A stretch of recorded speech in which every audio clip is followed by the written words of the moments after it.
humiwalay na ang laman sa balat ng bangus, lilinisan ng laman at tatanggalan ito ng mga namuong dugo. At saka pakukuluan sa tubig na may bawang, asin, paminta at iba pang pampalasa. Ayan, kumulo na yung ating laman ng bangus. Kasama ko dito si Tia Janine na gumagawa ng relleno. Ano na po gagawin natin, ma'am? Lalagay po dito para mahimay na po. O, sige po, ilagay niyo na po. Tatanggalin lang po ng ganyan. Opo. Tapos, hihilahin. Siyempre, tanggalin muna natin yung malaking buto, yung malaking tinik.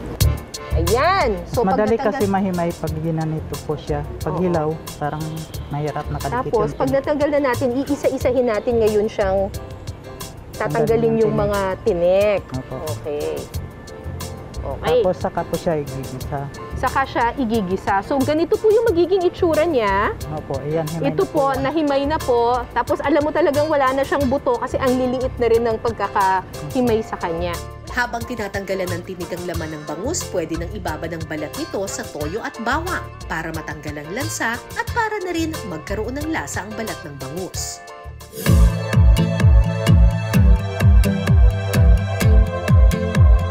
So habang hinihintay natin na manuot yung marinade doon sa ating bangus, gagawin na natin yung relleno or yung filling. So naggisa na ngayon si Mami ng bawang. So, may iba po, naglalagay sila ng giniling doon sa kanilang relleno. Yung iba naman, purong isda lang. O, depende po. Ito po ay giniling na baboy. Opo. Sunod na ilalagay ang tubig na pinagkuluan ng bangus. Hayaan itong kumulo ng kaunti at saka ilagay ang carrots. Kapag naluto na ang carrots, idadagdag na ang iba pang sahog gaya ng green peas, toyo, pickles at pasas. Magdagdag din ng kaunting paminta. So, tapos na po yan, Mami. Tapos na po. Patayin na natin yung apoy. Tapos po, ano nang gagawin natin? Palalamigin ng konti. Nakaka-stress. Ay, lumalabas na! Napakabusisi pala talaga ng paggawa ng rellenong bangus. Ayan na po!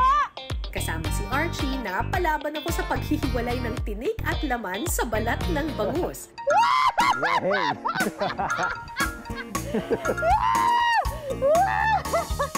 Ayan po. At pagkatapos maluto ang hinimay na laman ng bangus, makakasama ko naman si Janice sa paglalagay ng filling sa balat ng bangus. So once malamig na po siya, lagyan na po natin siya na egg. Kailangan yung egg batuhin muna natin ng maigi para hindi siya magbuo-buo. Para saan yung egg? Pampabuo po siya. Sunod na ilalagay ang harina na hinaluan ng garlic powder at paminta. So, talagang mabubuo na talaga to. Opo. May harina na eh. Yung egg mo will serve as a binder. Opo. Tapos lalagyan pa natin siya ng harina na meron pang mga ibang seasoning. Medyo makikita nyo na po siya, medyo ano na po siya. Bumubuo na. Po. Oo, pwede na yan. Pwede na itong ilagay sa na-marinate na balat ng bangus.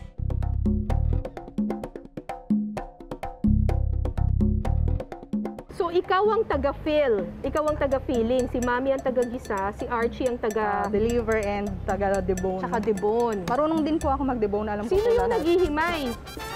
Ako rin po, pati yung anak ko. Hindi kasi siya madaling gawin. Kaya kung titignan natin, nagtutulong-tulong na yung pamilya para gumawa ng relleno. Dahil matagal na proseso yung paggagawa nito. Ngayong na-stuff na natin yung relleno, tatahiin na natin ito.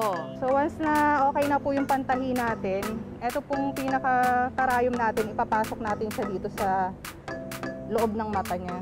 Sa mata? Opo. Sige po, pasok niyo po. Tatahiin talaga Huwag sa niyo pong mata. hatakin masyado para hindi po Okay. Basta maramdaman yung nandun na po yung yan na. Sige po, hatak pa. Hatak pa. Yung dulo, yan, okay. Ang mga mata ng bangus ang magsisilbing angkla ng sinulit. Siguraduhin na isarang mabuti ang bawat butas para hindi matapon ang laman kapag pinirito ito. Saan ilalabas? Dito po sa kabilang mata. Kapag ganito? Hindi, pasok niyo po dyan. Pasok ko lang dito, tapos ilalabas. Hindi, ilalabas niyo po sa kabilang mata. Tapos hatak lang po ulit.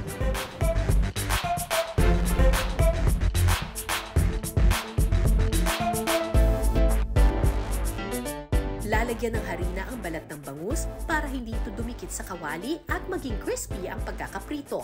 So, pwede na tayo magprito. So, once mainit na po yung mantika, lagay na po natin tong dahon. Bukod sa nakadadagdag sa aroma ang dahon ng saging, maiiwasan din ang pagdikit ng bangus sa kawali. Ay, panalong panalo!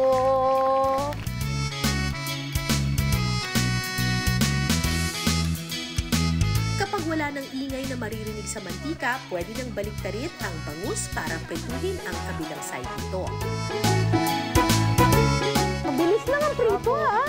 Wala pa yata tayong 5 minutes, 6 minutes. Wow! Ayan na po. Luto na, finally, ang ating rellenong bangus. Tsaka mukhang crispy yung balat niya.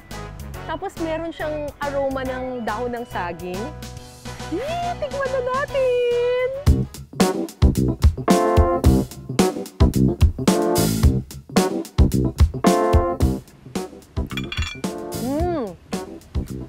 Super duper crunchy pa yung balat.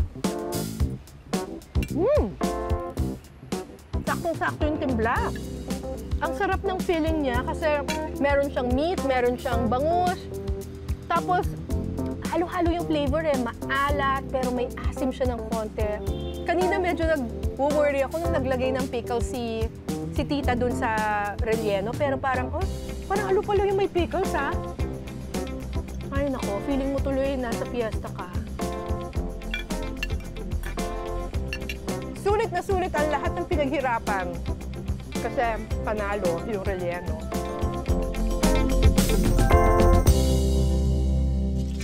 Isa sa mga minana nating putahe mula sa mga Espanyol ang relleno. Ang ibig sabihin ng relleno ay filling o palaman.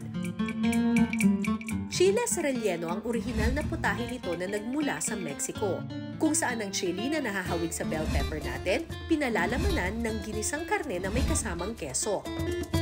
At dahil sa pagkamalikhain nating mga Pilipino, gumawa tayo ng sarili nating bersyon ng relleno. Dahil hindi naman palagi na available at hindi palagi merong bell pepper, kaya naghanap tayo ng iba't ibang mga pamamaraan kung saan po pwede natin ilagay yung mga relleno natin at kung ano yung available doon sa lugar, ayun yung kadalasan na ginagawa nating relleno.